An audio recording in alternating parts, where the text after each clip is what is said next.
Happy Friday. So this week I've been talking about leaders do not direct, they provide direction.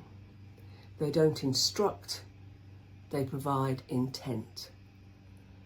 And that means they are providing employees with autonomy, and they're empowering them, and they trust them.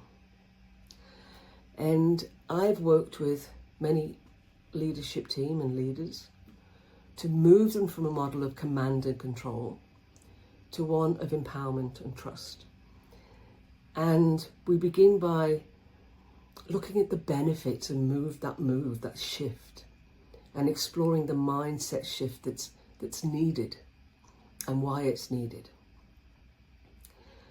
And we talk about how you empower people and making sure people are competent, that you're providing clarity, that this isn't leadership by abdication, this is that you're there to support, that the person you are empowering knows what it is you want them to do, not how, that's their decision, but they know what resources are available to them, and they can reach out to you anytime they need for further clarification or support.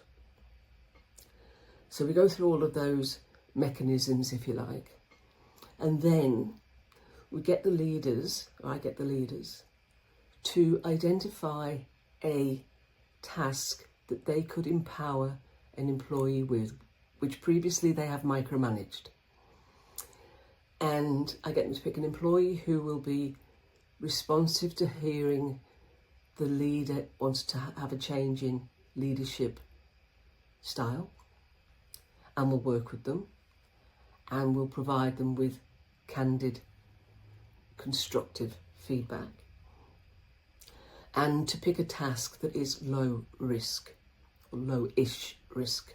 That means that the leader feels relatively comfortable, and the person who's being empowered to carry out the task also feels relatively comfortable.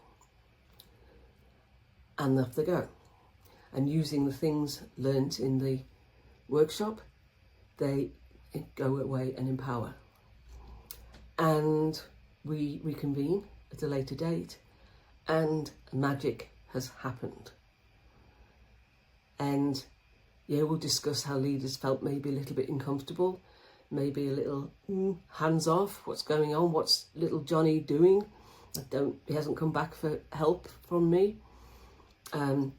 Which doesn't stop you checking in, but you don't want to micromanage.